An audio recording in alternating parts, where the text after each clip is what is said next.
찬송가 337장 인애하신 구세주여.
오늘의 복음 출애굽기 11장 10절.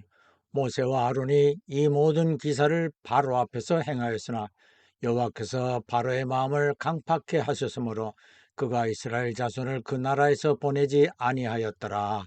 아멘.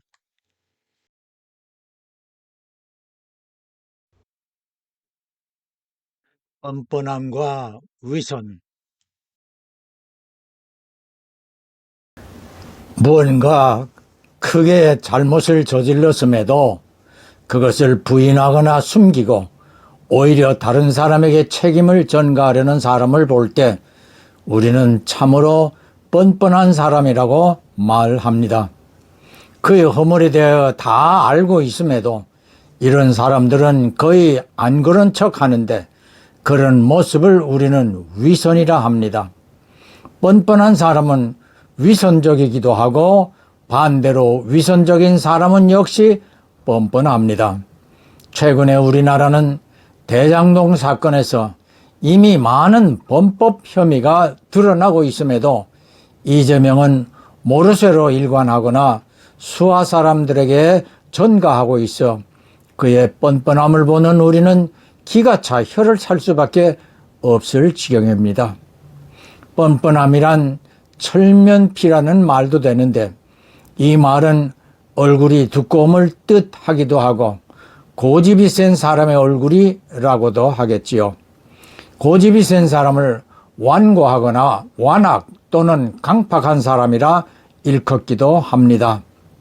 완악함을 성경은 행악으로 보고 완악함과 행악함은 우상을 숭배하는 죄악으로도 언급합니다. 그리고 완악하고 고집이 센 교만함은 패망의 선봉으로 쉽게 멸망을 당하는 요인으로 작용될 수 있습니다.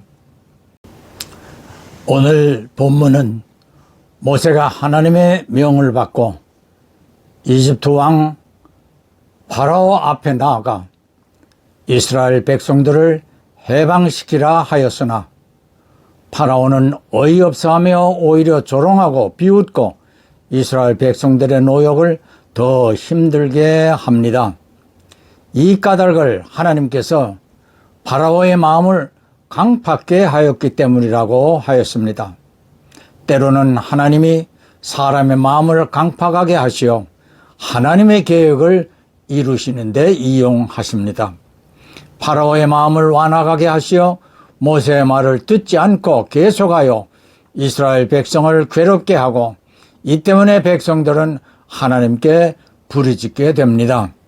그렇다고 하나님이 모든 사람을 강팍하게 하는 것은 아닙니다. 성경은 여러 곳에서 사람들이 스스로 자신을 강팍해 함을 지적하고 있습니다. 히브리서 3장 8절을 보겠습니다. 노하심을 격동하여 광야에서 시험하던 때와 같이 너희 마음을 강팍해 하지 말라. 이것은 마음을 굳게 하지 말라는 뜻인 마태복음 13장 19절로 20절에 복음의 씨앗이 길가와 돌밭같이 굳어진 마음에 뿌려짐을 말합니다. He then called on Moses. Moses. Now therefore, behold, the cry of the children of Israel is come to me, and I have also seen the oppression with which the Egyptians oppress them. Come now therefore, I will send you to Pharaoh, that you may bring forth my people, the children of Israel, out of Egypt. Moses went to see the Egyptian Pharaoh with God's command. But the Pharaoh would not agree to release the Israelites. The stubborn Pharaoh did not give in until God unleashed 10 plagues. The Israelites finally departed from Egypt under God's guidance.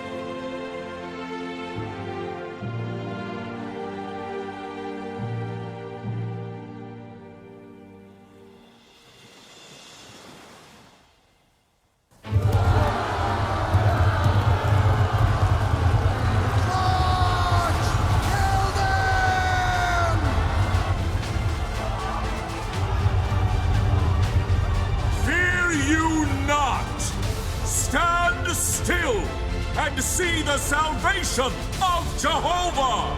Lift you up your rod and stretch out your hand over the sea and divide it.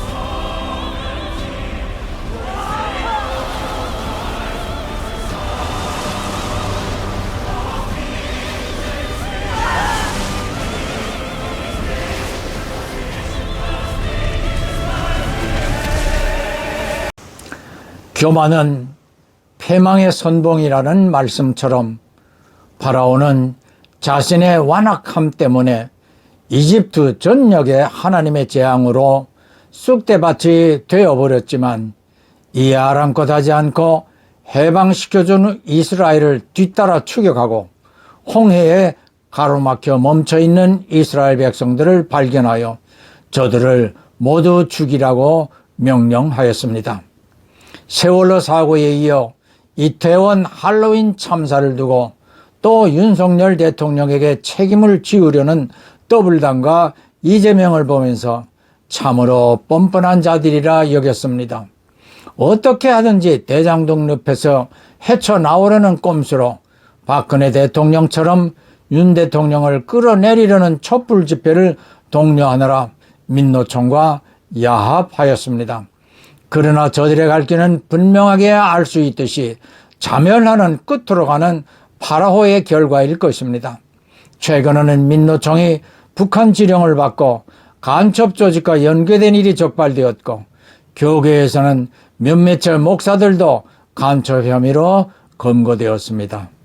아마 더불당과 이재명도 간첩 조직과 관련되었다는 뉴스가 곧 터질 것 같습니다. 이미 그의 수하들이 북한과 접촉하여 수백만 달러의 대북 송금까지 했던 사실들이 드러나고 있지 않습니까?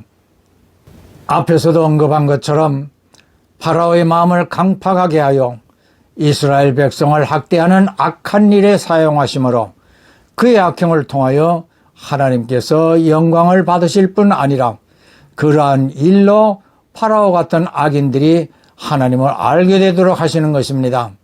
잠언 16장 4절입니다. 여호와께서 온갖 것을 그 쓰임에 적당하게 지으셨나니 악인도 악한 날에 적당하게 하셨느니라.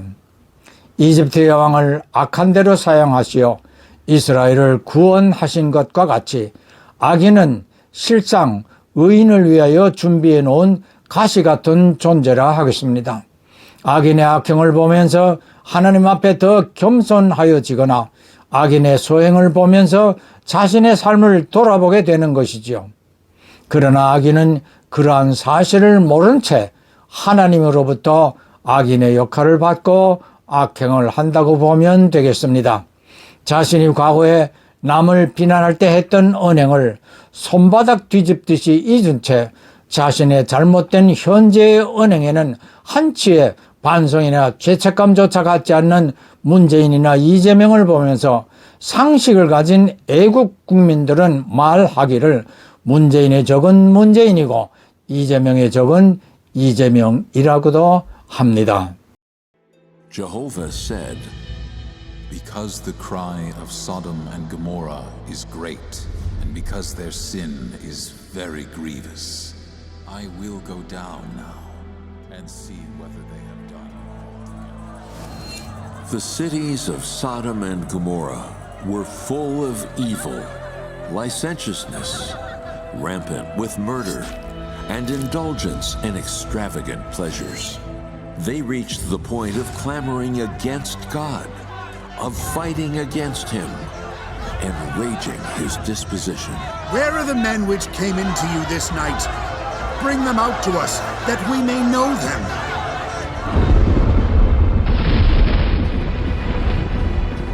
After the angels took Lot and his family out of the city, burning sulfur rained down from the sky. The raging fire lit up the heavens. Hurry up! My house! Our lives are on the line. Who cares about the house? I'm not afraid. Just one look. Just one look.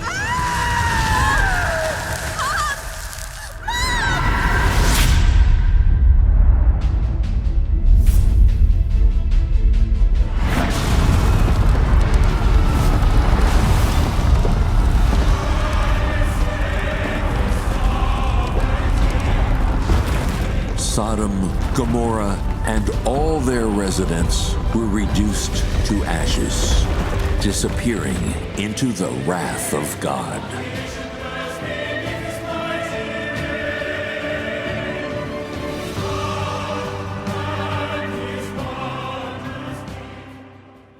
여러분은 성경에서 뻔뻔스러웠던 사람을 누구라고 생각하는지요? 구약에서는 사울 왕이고 신약에서는 가롯 유다가 아닐까요? 사울 왕을 하나님께서 왕으로 세우시려고 사무엘을 통하여 머리에 기름을 붓게 하시자 사울은 이렇게 말합니다. 나는 이스라엘 지파 중 가장 작은 베냐민 지파이며 나의 가족은 그 베냐민 지파 중에 가장 미약하지 않습니까? 이 말은 나같이 하찮은 것이 어찌 이스라엘을 다스리는 왕이 될 수 있겠느냐라는 겸손한 마음에서 한 말이었습니다. 그러나 사울 왕의 마음이 교만하게 되자 악령이 그를 괴롭혔고 다윗이 검은고를 타며 찬양을 하면 악령이 물러나지만 사울은 창을 던져 다윗을 죽이려고 하였습니다. 이후 사울을 피하여 도망하는 다윗을 추격하면서 여러 번 다윗에게 죽을 뻔하였으나 다윗은 사울을 죽이지 않았습니다. 그럴 때마다 다윗에게 용서를 구하는 척 하였지만 계속하여 다윗을 잡으려고 하였고 끝내 사울은 블레셋과 전쟁을 하다 패전하며 부상을 당하자 자신의 칼로 스스로 목숨을 끊어 자결을 해버렸습니다. 가롯 유다도 우리가 잘 아는 대로 예수님을 은 30을 받고 제사장들에게 팔아 넘겼습니다. 그리고 예수께서 십자가에 못 박혀 죽으시자 사울 왕처럼 스스로 목을 매어 자결을 하였습니다. 성경은 유다에게 사탄이 들어가 유다의 생각과 마음을 사로잡음으로 예수님을 배신하게 되었다고 말합니다. 조금 전 소돔 고모라 성의 멸망 영상을 보았습니다. 노아의 대홍수와 소돔 고모라 성의 멸망은 인간의 죄악이 관영하면 반드시 하나님은 심판을 하신다는 공식과도 같은 사건입니다. 이 두 사건을 예수님도 마지막 때를 언급하시며 이같이 부지 중에 주의 날이 임하리라 경고하시는데 베드로후서 3장 17절 그날에 하늘이 불에 타서 풀어지고 체질이 불에 녹아지려니와 어떠한 사람이 되어야 마땅한가요? 하나님의 날이 임하기를 바라보고 간절히 사모하라고 당부합니다. 성도들의 생각과 마음은 오직 하늘나라를 소망하므로 그날이 재앙이 아니라 소망의 날이 되기 때문에 그날에 우리 모두 영광된 몸으로 변하여 공중에서 주의 얼굴 뵙기를 축원합니다. 예, 아멘, 할렐루야. 부모는 예배에서의 한 요소입니다. 헌금, 예물 다 중요하지만 헌신 나 자신을 제물로 드리려는 진심이 우선되어야 합니다. 주 예수께서는 우리를 대신하여 십자가에서 피와 물을 다 쏟으신 어린 양의 제물입니다. 한 주간 세상에 나가 그리스도를 대신하여 빛과 소금이 되는 삶으로 주 예수님을 높일 수 있도록 모든 성도들과 이들의 가정과 하는 일들 위에 구주 예수의 충만한 은혜와 아버지 하나님의 크신 사랑과 보혜사 성령님의 교통하심이 항상 함께 하실지어다.